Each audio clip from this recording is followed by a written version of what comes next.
आरे भक्ति भजन हरि नाम से ध्यान धर करगा भजन करु प्रार्थना गुरुदेव से मिट जाएंगे ये कष्ट सारे। भक्ति भजन हरि नाम से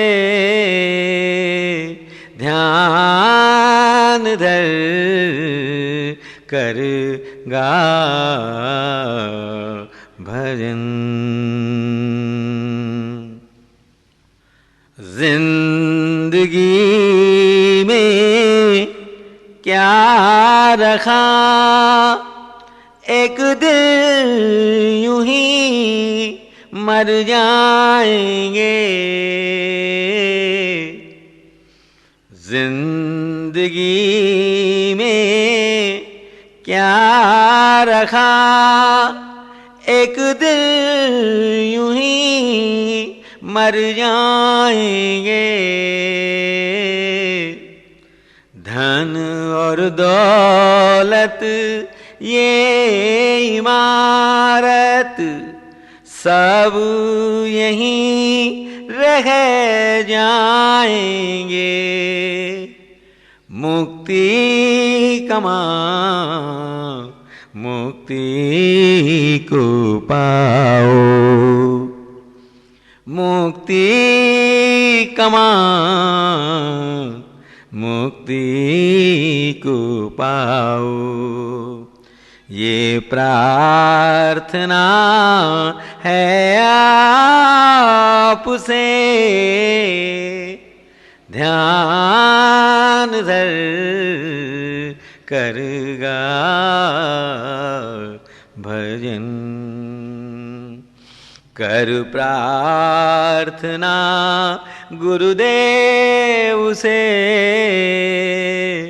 मिट जाएंगे विघ्न सारे। भक्ति भजन हरि नाम से ध्यान धर करगा भजन।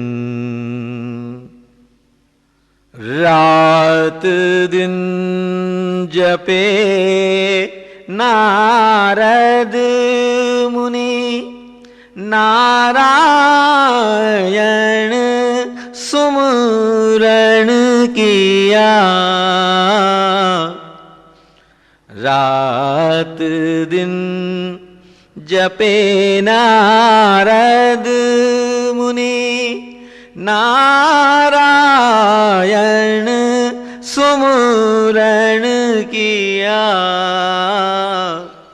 सैकड़ों को ज्ञान देकर ज्ञान का वर्णन किया। कोई फर्क रहता नहीं, कोई फर्क रहता नहीं। भक्त और भगवान में ध्यान धर करगा भजन। करु प्रार्थना गुरुदेव से मिट जाएंगे कष्ट सारे। भक्ति भजन हरि नाम से ध्यान धर करेगा भजन।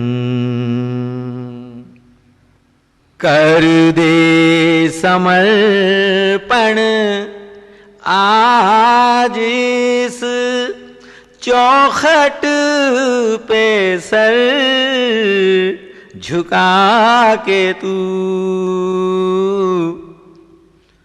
कर दे समर्पण आज इस चौखट पे सर झुका के तू। कर ले क्षमा की याचना चरणों में अब लिपट के तू। बैरागी अब कुछ मांग ले। बैरागी अब कुछ मांग ले। अपने गुरु भगवान से ध्यान धर करेगा भजन। कर प्रार्थना गुरुदेव से मिट जाएंगे कष्ट सारे। भक्ति भजन हरि नाम से ध्यान धर करेगा भजन।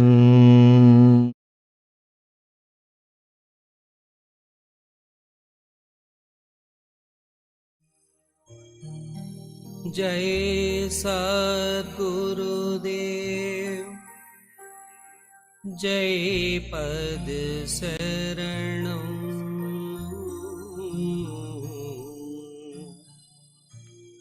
श्रेयस्वरूप चरणं शरणं। जय सद्गुरुदेव जय पद शरणं। श्रेयस्वरूप चरणं शरणं। जय सद्गुरुदेव जय पद शरणं। श्रेयस्वरूप चरणं शरणं। जय सद्गुरुदेव।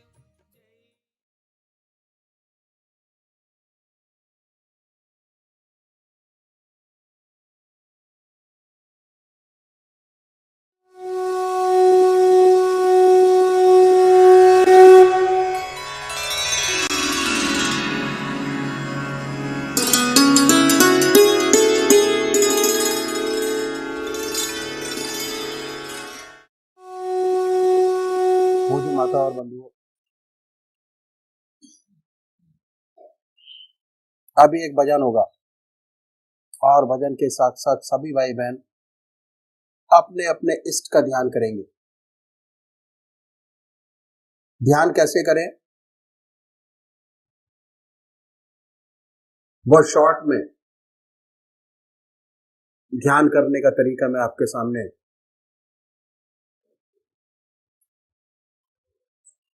बताता हूं।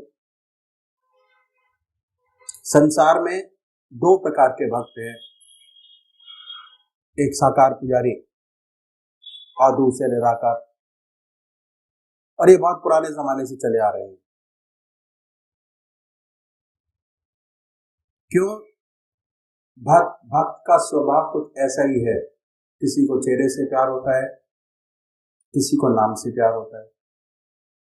जिनको चेहरे से प्यार होता है वो है साकार पुजारी, जिन्हें शक्ति से प्यार नहीं होता वो है निराकार। हमारे संतों ने जो ग्रस्त में हुए दोनों के लिए रास्ता बताया। साकार के लिए भी और निराकार के लिए भी। साकार पुजारी सबसे पहले निश्चित करें कि परमात्मा की कौन सी मूर्त ऐसी है, कौन सी मूर्ति ऐसी है जिसमें भगवान की सबसे ऊंची भावना आप डाल सकते हो, उसे अपनाइए। उनको पकड़िए, उनको कभी बदले नहीं। एक इष्ट की उपासना, एक इष्ट का ध्यान, एक इष्ट का मनन। ऐसा नहीं कि आज आप राम की पूजा करें, कल कृष्ण की, परसों माँ की, तरसों देवी की। ध्यान नहीं बनेगा। अगर अपना इष्ट रोज रोज बदलेंगे, जल्दी जल्दी चेंज करेंगे, तो ध्यान आपका नहीं बनेगा। पूजा का जो मकसद है वो है चित्त की एकाग्रता प्राप्त करना, कंसंट्रेशन ऑफ माइंड। और वो जब ही होगा जब आपका एक इष्ट हो। और जब एक इष्ट होगा तभी आध्यात्मिक अनुभव आपके खुलेंगे। एक इष्ट की उपासना। तो ये मानिए, जिस इष्ट को आप मानते हैं कि वो इष्ट हमारा सशरीर हमारे सामने विद्यमान है, अपने सामने उनकी पवित्र मूर्त को बनाएं। बड़े प्यार से, बड़ी बड़ी आंखें हैं, गोल चेहरा है, जटाएं हैं, सर्पों की माला है, बनाएं अपने सामने अपने इष्ट को। दिल हमारा धड़कता रहता है, दिल की हर धड़कन से जो मंत्र आपका है उसको उच्चारित होते सुने कि हमारे हृदय से हमारे दिल का नाम, हमारे इष्ट का नाम निकल रहा है और हम उसको सुन रहे हैं। और जब तक ऐसा ना हो तब तक जिह्वा से बड़े प्यार से, बड़े आराम से उस नाम को ले सकते हैं। पर होता क्या है कि थोड़े समय तक तो नाम चलता है, उसके बाद मन इधर आकर कहीं भाग जाता है। पता कैसे लगता है? पता ऐसे लगता है कि हमारी आत्मा हमारे मन को देखती रहती है, वो बताती रहती है कि हमारा मन क्या कर रहा है। जैसे ही आपका मन ये कहे कि आपका ध्यान आपके इष्ट के चरणों से हट गया, फिर दोबारा अपने मन को पकड़िए, अपने इष्ट की याद में लगाएं। फिर कहीं दूसरी जगह मन चला जाएगा, उनको पकड़िए, अपने इष्ट की याद में लगाएं।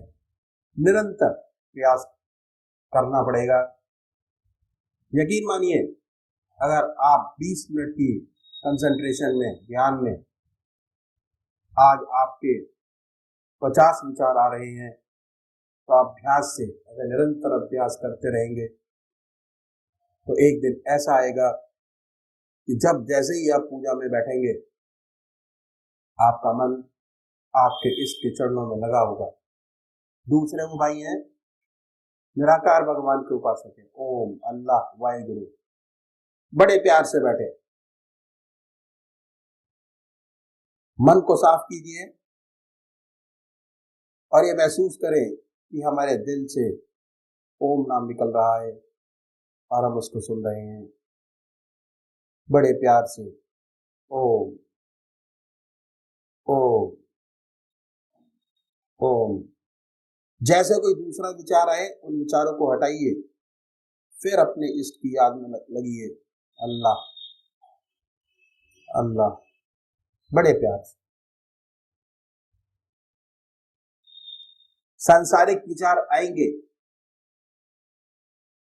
उनको हटाएं, फिर अपने इष्ट की याद में लगे, फिर हटाएं, फिर अपने इष्ट की याद में लगे। तो अभी एक भजन होगा और भजन के साथ साथ सभी भाई बहन अपने अपने इष्ट की याद में बैठेंगे।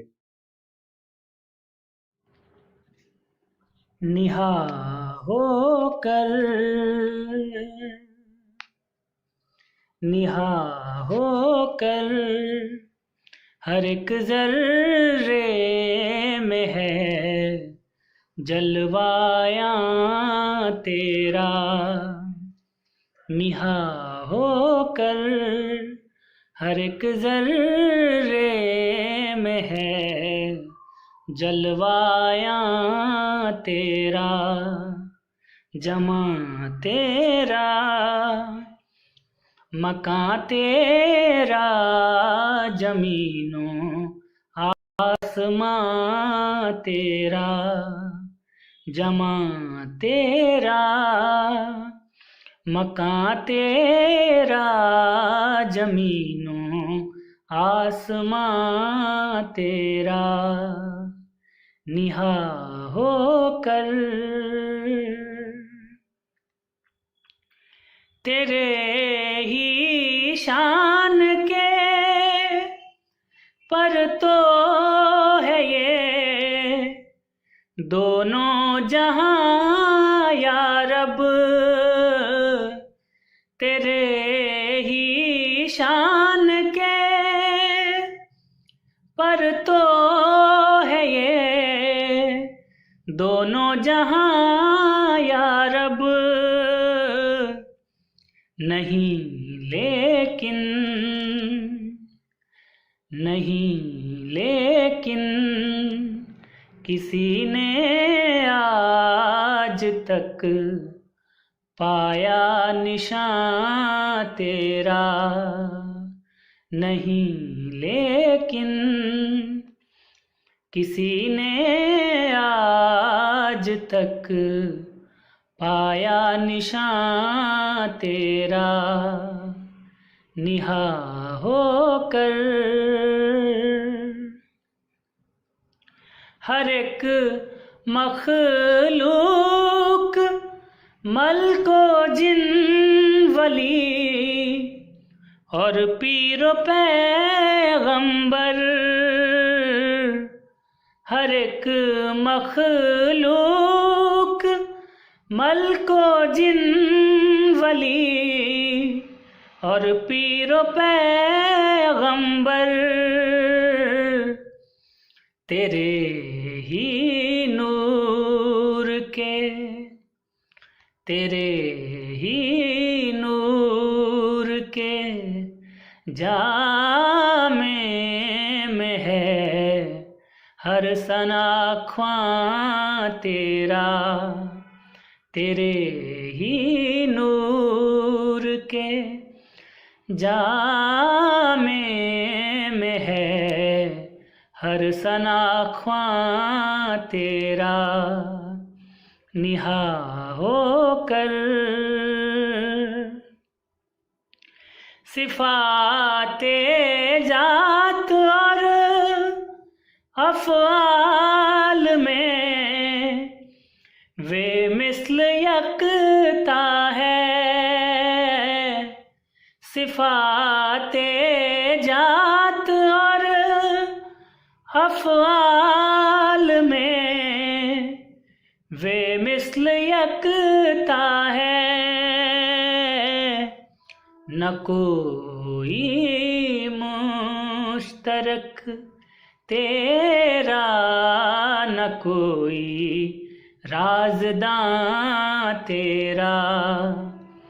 न कोई मुश्तरक तेरा, न कोई राज़दां तेरा। निहा होकर निशान निकला गरीब आखिर उसी तारीक पहलू में। निशान निकला गरीब आखिर उसी तारीक पहलू में। हर एक कालिब में रहता है मकान है लामकां तेरा, हर एक कालिब में रहता है मकान है, लामकां तेरा। निहा होकर हर एक जर्रे में है जलवाया तेरा, जमा तेरा मकां तेरा, जमीनों आसमां तेरा। निहा होकर, निहा होकर, निहा होकर।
श्री ब्रजमोहन वस्त्रामृत भाग 2 परिच्छेद 6 हमारी हस्ती स्थान फतेहपुर सन 1948। तब नारद गवने शिव पाही, जिता काम अहमिति मन माही। मार चरित शंकरी सुनाए, अति प्रिय जान महेश सिखाए। समय सायंकाल 8 बजे का है। श्री परम पूज्य सद्गुरु जी बैठक में तख्त पर विराजमान हैं। शांति और आत्मिक आनंद की धाराएं आपके मस्तिष्क से निकलकर कमरे को ओत-प्रोत कर रही हैं। सभी सत्संगी भाई आनंद में झूम रहे हैं। बड़ा ही शांतिपूर्ण वातावरण बना हुआ है। आपने फरमाया, हमारा अस्तित्व आत्मा से लेकर स्थूल शरीर तक आनंद की जीती जागती जिंदगी है। आनंद ही का खेल इस सारे शरीर में किलोल कर रहा है। मन की वासनाओं में भी आनंद का रहस्य छिपा है और शरीर के कार्यों के कर्मों तथा विषयों में भी आनंद व खुशी का मामला मौजूद है। हमारी हस्ती 3 भागों में बटी हुई है। पहली है कारण शरीर, दूसरी सूक्ष्म शरीर, तीसरी स्थूल शरीर। जहाँ देखा जाए आनंद व खुशी का ही मामला है। अगर कोई वासना उठती है, उसमें मनसा पूरी होने की चाहना रहती है। यदि कोई काम इंद्रियों से करना है तो वहाँ भी यही बात। तात्पर्य यह है कि मुख्य चीज तीनों जगह अर्थात विषय वासना में आनंद व खुशी है, वरना ये दोनों बेकार है। कारण शरीर में आत्मा का ही भाग है, इसलिए इसमें जो रहता है वह आनंद ही आनंद है और कुछ नहीं। यहाँ आनंद ही से आनंद अनुभव किया जाता है और इसलिए मन आत्मिक आनंद की रुचि और शक्ति को बलवान करके यहाँ आनंद का अनुभव दे सकता है। सूक्ष्म शरीर और स्थूल शरीर दोनों ही जगह आनंद का जीवन है, लेकिन यहाँ यह वासना और विषय के अधीन है। अर्थात मन और शरीर में वासना और विषय के द्वारा ही आनंद और खुशी प्राप्त कर सकते हैं। इसलिए मन और शरीर दोनों जगह आनंद अकेले रहता है, बल्कि सूक्ष्म शरीर यानी मन में आनंद का पूरा नाम वासना आनंद है। इसी तरह स्थूल शरीर में आनंद का नाम विषय आनंद कहलाता है। पहला है कारण शरीर, इसमें आनंद और आनंद है। दूसरा सूक्ष्म शरीर वासनानंद बराबर वासना प्लस आनंद। तीसरा है स्थूल शरीर विषय आनंद बराबर विषय प्लस आनंद। ऊपर दी गई तालिका में देखने में बात साफ हो जाती है और यह मालूम हो जाता है कि आनंद तो शुरू से लेकर नीचे तक बराबर है, लेकिन एक दशा से आगे उतरकर दूसरी और तीसरी दशाओं में मिलने से उनके साथ नाम व रूप में बदलता जाता है। अतः यदि वासनानंद और विषय आनंद में वासना और विषय दोनों को दबा दिया जाए तो फिर पढ़ने में तीनों ही जगह साफ आनंद ही आनंद शेष रह जाता है। बस साधन और योग से पहला उद्देश्य यही है और बिल्कुल सच है। जैसे यदि खराब काम करने, बुरा और दुखदायी शब्द बोलने को दबाकर तथा रोककर नेक काम और भला शब्द लिया जाए तो वहीं का वहीं कैसा आनंद पैदा हो जाता है। इस तरह के साधन की आदत डालने से रोज रोज आनंद का भाग बढ़ता जाता है और जितना आनंद का भाग बढ़ता जाता है उतना ही उसमें आत्मबल पैदा होता जाता है तथा मन शुद्ध होकर आत्मरुचि तथा आत्मशक्ति वाला बनकर सुषुप्ति और समाधि की अवस्थाओं में गोता मारने और तरक्की करने के लायक हो जाता है। हाँ, यह जरूर है कि मन को दबाकर साधना करना मामूली काम नहीं। इसमें वह संसारी संस्कार का वासना रूपी नाग रहता है, जिसको भगवान श्री कृष्ण ही अपनी तवज्जो के बल से नाथ कर साफ कर सकते हैं। हमारे श्री कृष्ण सचमुच यहाँ पर हमारे लिए सतगुरु होते हैं, जिनकी पवित्र आत्मिक शक्ति व तवज्जो हमारे मन में सूरत शब्द की डोर से वासना की शक्ति को नाथ और दबाकर ठीक कर लेते हैं और ऐसी युक्ति या तरीका अभ्यास में बतलाते हैं जिसमें जान होती है तथा कृपा सागर होने से अपनी तवज्जे द्वारा हमारे वासनानंद से वासना को धो धो कर जला जला कर मन को आनंद से भर देते हैं, जिनका अनुभव अभ्यासियों को सत्संग में हुआ करता है। इसके पश्चात आप यकायक फिर समाधि अवस्था में डूब गए, आत्मिक आनंद में डुबकियां ले रहे हैं। थोड़ी देर बाद आपने फिर आंखें खोली और फरमाया, एक दिन की बात है, यह सेवक महात्मा श्री रामचंद्र जी महाराज के पास अकेले में बैठा था और महात्मा जी उस रोज अपनी वह रूहानी घटनाएं जो उनको अपने गुरुदेव के सत्संग में गुजरी थी बतलाकर सेवक को समझा रहे थे कि अचानक दो साहब वृंदावन से पधारे। महात्मा जी ने उनको बड़े आदर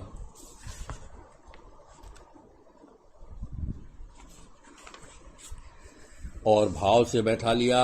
आखिर में उनमें से एक साहब ने पूछा कि आपका वर्ण कायस्थ है, लेकिन आप काम ब्राह्मणों का कर रहे हैं।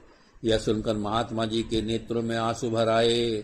फिर बोले, महाराज आप पंडित हैं और सब जानते हैं, मैं बेपड़ा हूँ, लेकिन ब्राह्मण होने के जवाब में यही जानता हूँ कि एक ऐसे वर्ण में मेरी पैदाइश बतलाई गई है जिसका काम सिर्फ धोबी और भंगी का ही हो सकता है। इससे अधिक मेरे सतपिता ने मेरी कोई हैसियत नहीं बतलाई है। यह सुनकर उस पंडित जी का भी जी भराया और तवज्जो के लिए प्रार्थना की। थोड़ी देर बाद पूज्यपाद महात्मा जी ने आपको दिल पर ध्यान जमाने की युक्ति बतलाकर बिठलाया और तवज्जो दी। जब ध्यान आनंद में डूब गए और उस आनंद के गोते से बाहर आए, कृत कृत होकर चरण छुए और रोकर कहने लगे, आज हमें मालूम हुआ कि क्या हिंदू क्या मुसलमान कोई हो, संत दूसरों के उपकार के वास्ते ही दुख उठाते हैं। इसके पश्चात आपने फिर यह फरमाया कि छोटी छोटी गुर की बातों को एक तो लोग जानते नहीं और यदि बतलाई जाती है तो उन पर अपनी समझ से अनावश्यक समझ कर ध्यान नहीं देते। नतीजा यह होता है कि अभ्यास और तरक्की में ढील ढाल रहती है। सत्संग में जो चढ़ाई दूसरों के साथ सूरत लग जाने और खिंच जाने में हो जाती है, उस पर ध्यान रखने की गुंजाइश रहती है कि नियम के साथ खुद थोड़ा बहुत अभ्यास में लाए बिना चिरस्थायी नहीं होती। इसके पश्चात आप फिर गहरी ध्यान अवस्था में चले गए हैं। सब बैठे हुए सत्संगी भाई भी आत्मिक आनंद में डुबकियां लेने लगे हैं। कमरे में शांति का वातावरण छाया हुआ है।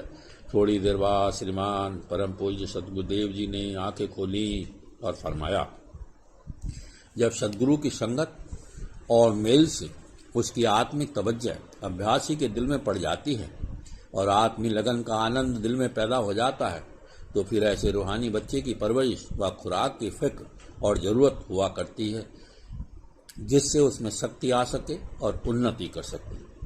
ये जानना चाहिए कि कुछ बातों की विशेष ज़रूरत होती है जिनसे आत्मिक बच्चे को या दिल की आत्मिक लगन को भोजन तथा शक्ति पहुंच सकती है। पहली है मालिक की याद या उसके सुमरन से। दूसरा युक्ताहार विहार से, अर्थात जो कुदरतन या अखलाकन और धर्मानुसार बातें करनी हैं वह की जाएं।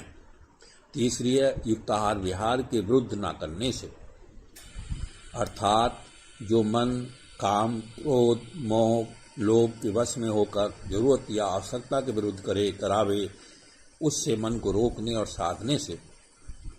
4 खूब पेट भर कर भोजन न करने से।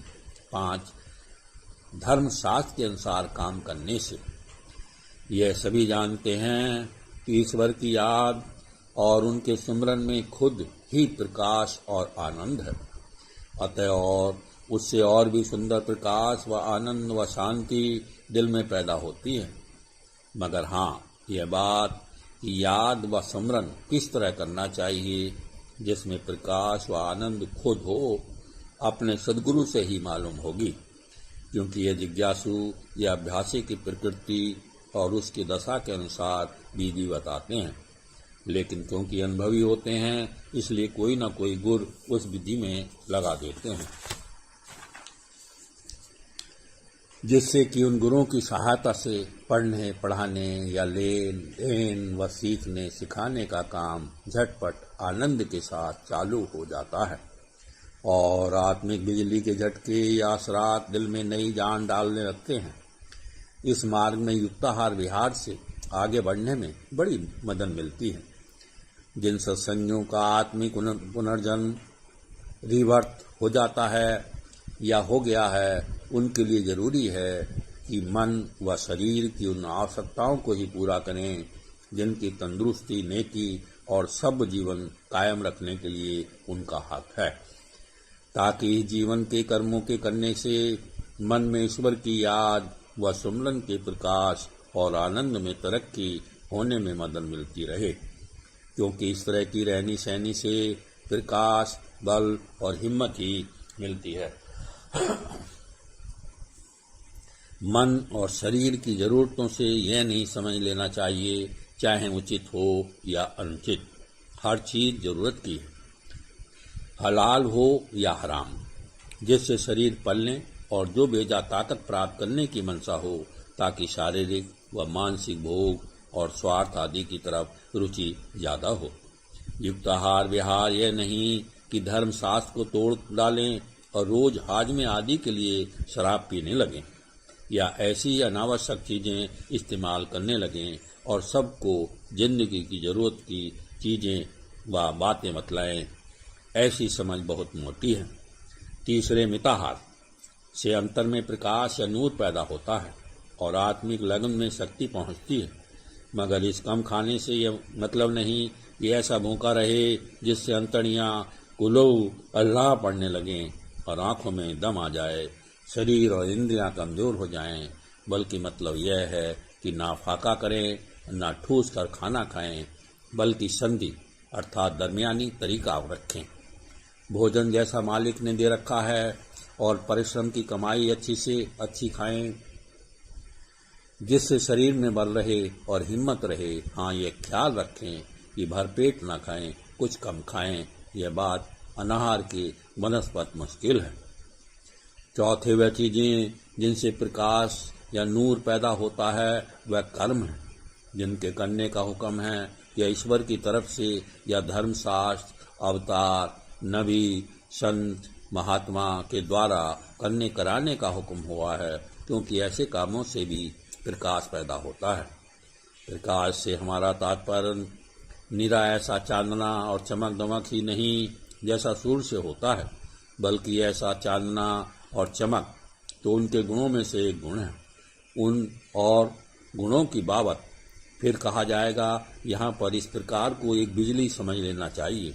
जैसे जरूरी नहीं कि बिजली हमेशा रोशनी के रूप में प्रकट हो और तभी उसको बिजली कहें और जानें, वरना नहीं, बल्कि लोहे में आकर्षण करने का गुण प्रकट होता है तो उसको भी बिजली कहते हैं। और जब कहीं शरीर पर धक्का मारती है या गर्दन पर मुक्का सा मारकर अलग हो जाती है तो वहाँ भी बिजली ही कहते हैं। मतलब यह है कि प्रकाश या नूर बिजली की जान में छिपा होता है, बिजली की जात में छिपा होता है, कभी प्रकट होता है कभी नहीं। उनके गुण ऐसे हैं जैसे आग लगाना, बरकी, रोशनी, धक्का या मुक्का सा मारना और आकर्षण शक्ति दिखाना आदि। यह भी उस बिजली में ही छिपे रहते हैं। जब कभी नेक, पाक, धार्मिक और परमार्थी कामों के कारण अंतर में बिजली का प्रकाश पैदा होता है तो आंतरिक अभ्यास करते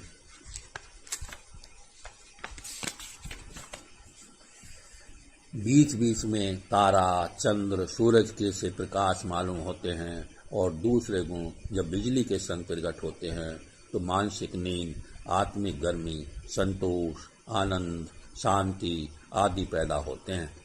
इस प्रकाश की पहचान जो बिजली के रूप में छिपा हुआ खुद अपने खास गुणों से किया करता है, साधारणतः अनुभवी संतों और महात्माओं को भली भांति हुआ करती है, या फिर उन अभ्यासियों को हुआ करती है जिन्होंने ऐसे अनुभवी गुरुओं से बिजली पाकर अपने दिल के मीटर को बिजली नुमा बना रखा है और अपने आत्मिक बच्चे को उस प्रकाश का भोजन देते हैं जैसा बतलाया गया है।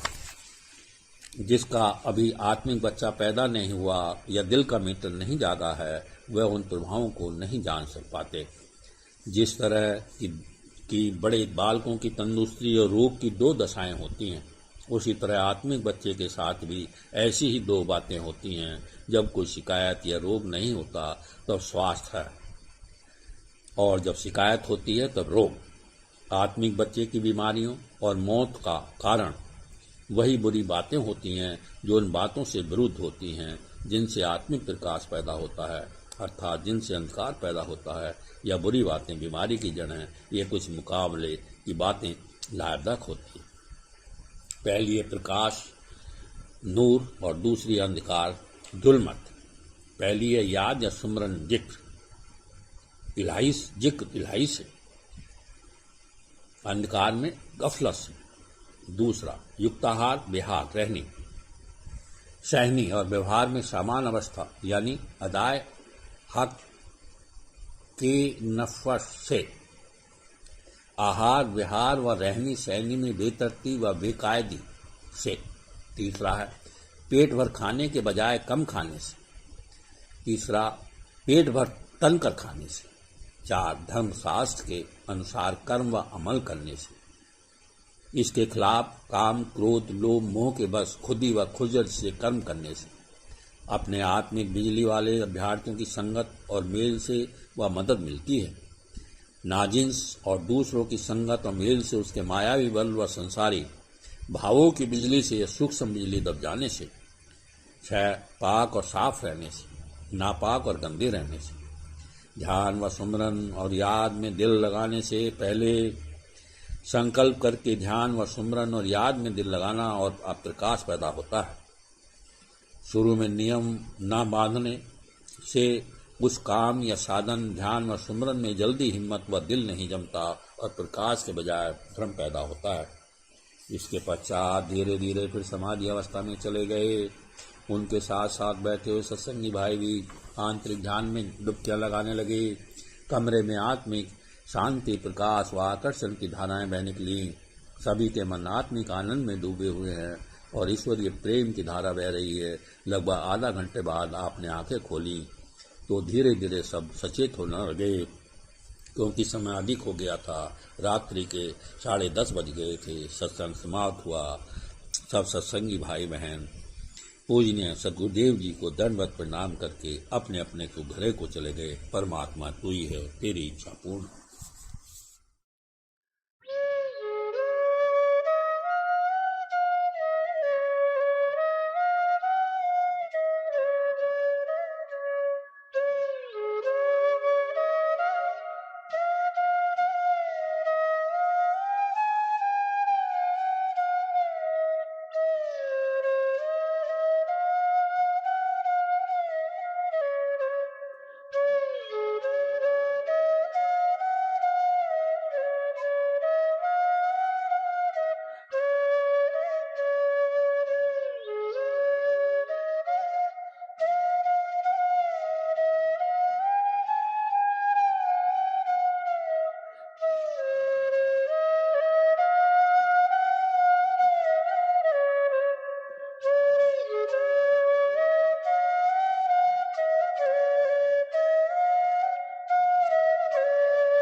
जय सद्गुरुदेव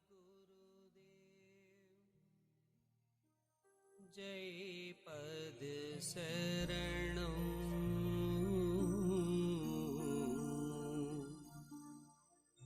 श्री यशोरूप चरणं शरणं जय सद्गुरुदेव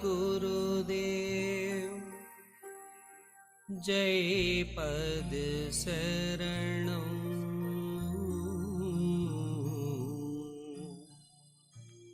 श्री यशोरूप चरणं शरणं जय सद्गुरुदेव जय पद शरणं श्री यशोरूप चरणं शरणं जय सद्गुरुदेव जय पद शरणं श्री यशोरूप चरणं शरणं जय सद्गुरुदेव जय पद शरणं श्री यशोरूप चरणं शरणं जय सद्गुरुदेव जय पद शरणं श्री यशोरूप चरणं शरणं जय सद्गुरुदेव जय पद शरणं श्री यशोरूप चरणं शरणं जय सद्गुरुदेव जय पद शरणं श्री यशोरूप चरणं शरणं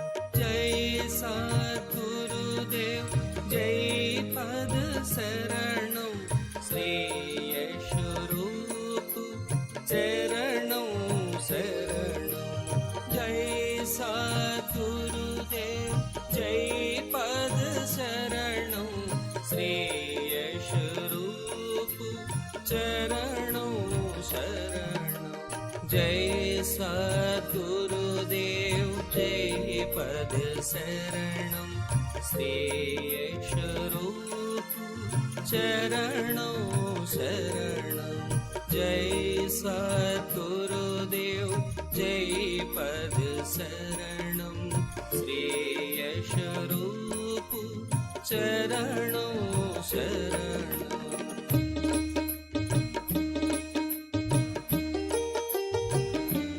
जय सद्गुरुदेव जय पद शरणं श्री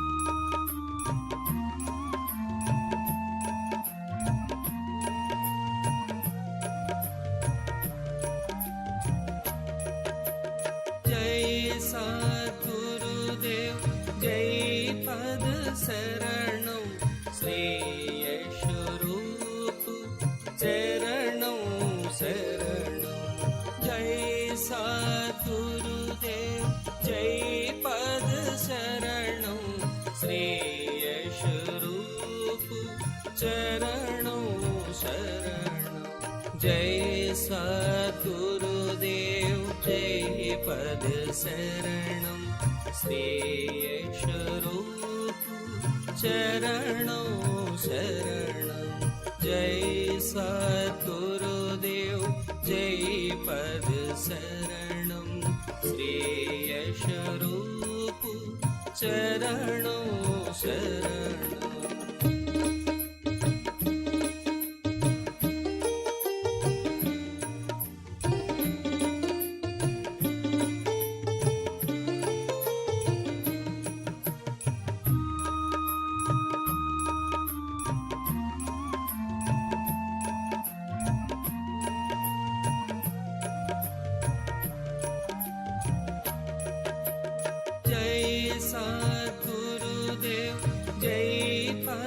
शरणं श्रेयस्वरूप चरणं शरणं जय सद्गुरुदेव जय पद शरणं श्रेयस्वरूप चरणं शरणं जय सद्गुरुदेव जय पद शरणं श्रेयस्वरूप चरणं शरणं जय सद्गुरुदेव जय पद शरणं श्रेयस्वरूप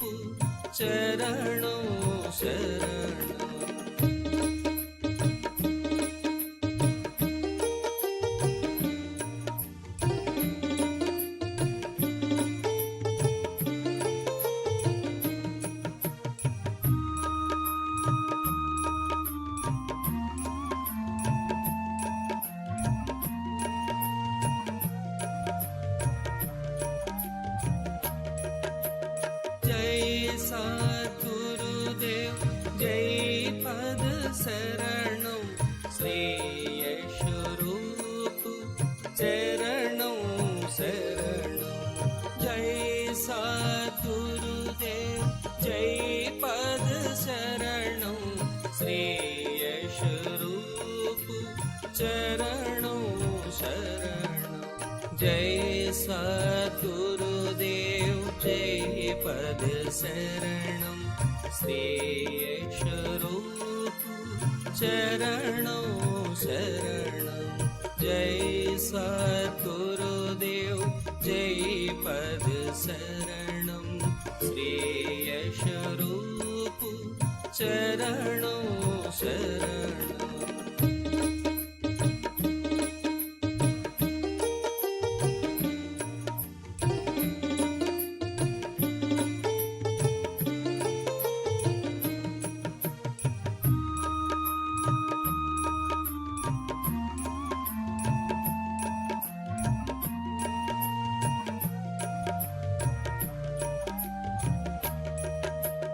जय सद्गुरुदेव जय पद शरणं श्रेयस्वरूप चरणं शरणं जय सद्गुरुदेव जय पद शरणं श्रेयस्वरूप चरणं शरणं जय सद्गुरुदेव जय पद शरणं श्रेयस्वरूप चरणं शरणं जय सद्गुरुदेव जय पद शरणं श्रेयस्वरूप चरणं शरणं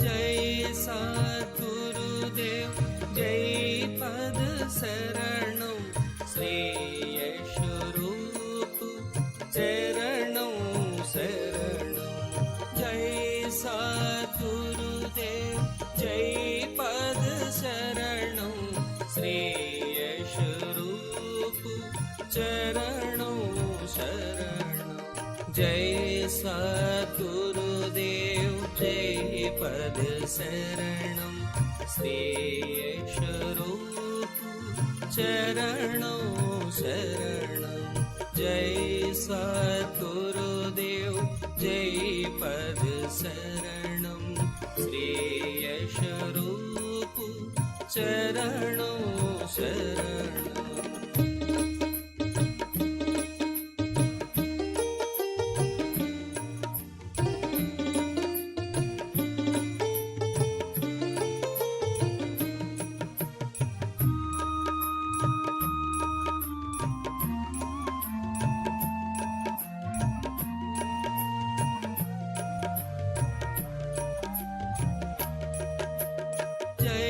सद्गुरुदेव जय पद शरणं श्रेयस्वरूप चरणं शरणं जय सद्गुरुदेव जय पद शरणं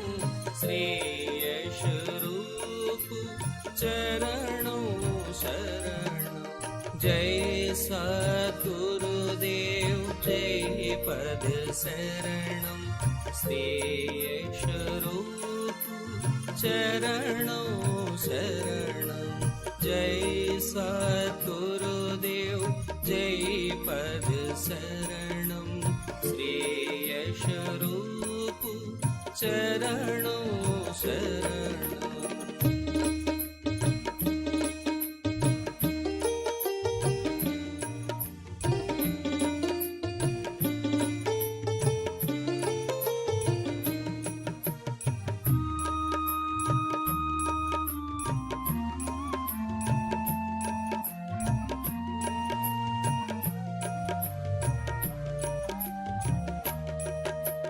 जय सद्गुरुदेव जय पद शरणं श्रेयस्वरूप चरणं शरणं जय सद्गुरुदेव जय पद शरणं श्रेयस्वरूप चरणं शरणं जय सद्गुरुदेव जय पद शरणं श्रेयस्वरूप चरणं शरणं जय सद्गुरुदेव जय पद शरणं श्रेयस्वरूप चरणं शरणं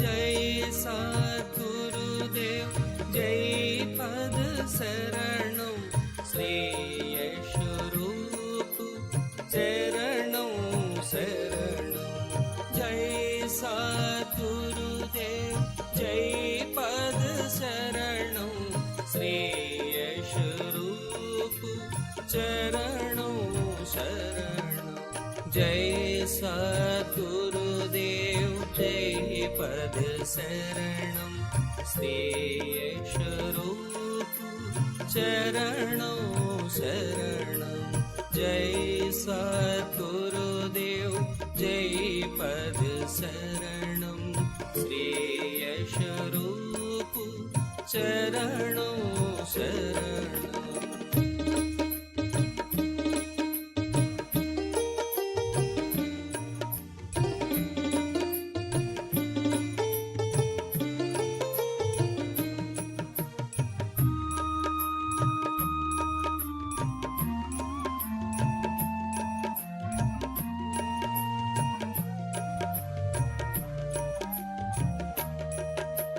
जय सद्गुरुदेव जय पद शरणं श्रेयस्वरूप चरणं शरणं जय सद्गुरुदेव जय पद शरणं श्रेयस्वरूप चरणं शरणं जय सद्गुरुदेव जय पद शरणं श्रेयस्वरूप चरणं शरणं जय सद्गुरुदेव जय पद शरणं श्रेयस्वरूप चरणं शरणं जय सद्गुरुदेव जय पद शरणं श्रेयस्वरूप चरणं शरणं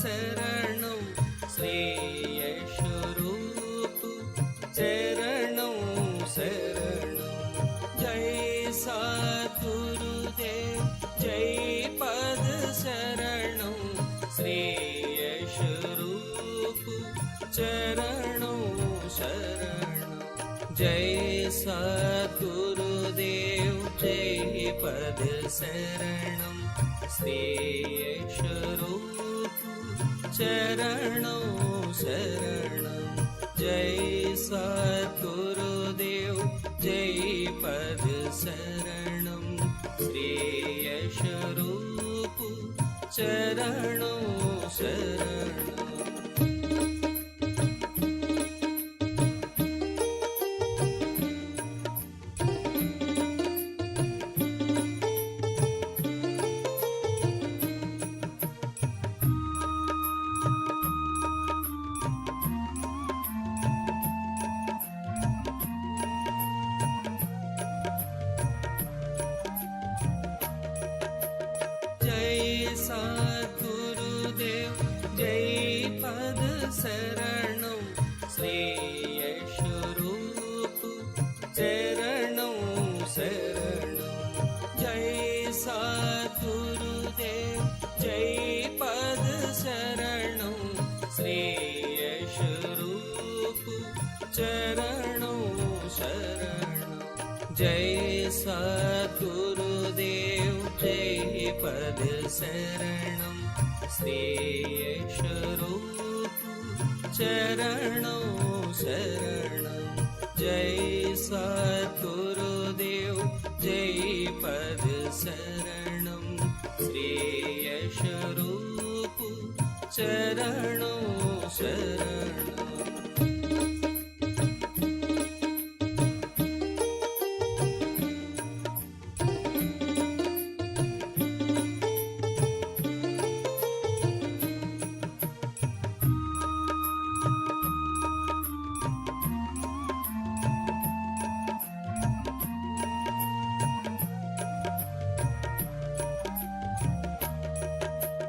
जय सद्गुरुदेव जय पद शरणं श्रेयस्वरूप चरणं शरणं जय सद्गुरुदेव जय पद शरणं श्रेयस्वरूप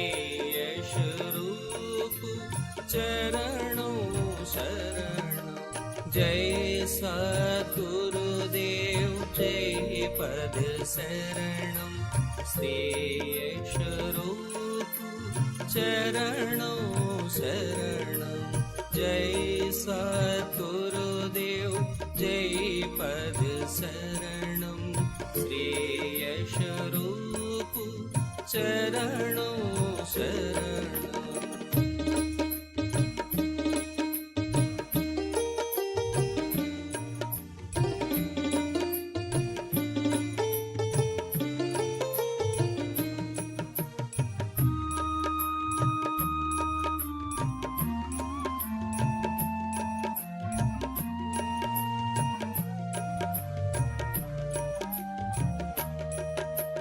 जय सद्गुरुदेव जय पद शरणं श्रेयस्वरूप चरणं शरणं जय सद्गुरुदेव जय पद शरणं श्रेयस्वरूप चरणं शरणं जय सद्गुरुदेव जय पद शरणं श्रेयस्वरूप चरणं शरणं जय सद्गुरुदेव जय पद शरणं श्रेयस्वरूप चरणं शरणं जय सद्गुरुदेव जय पद शरणं श्रेयस्वरूप चरणं शरणं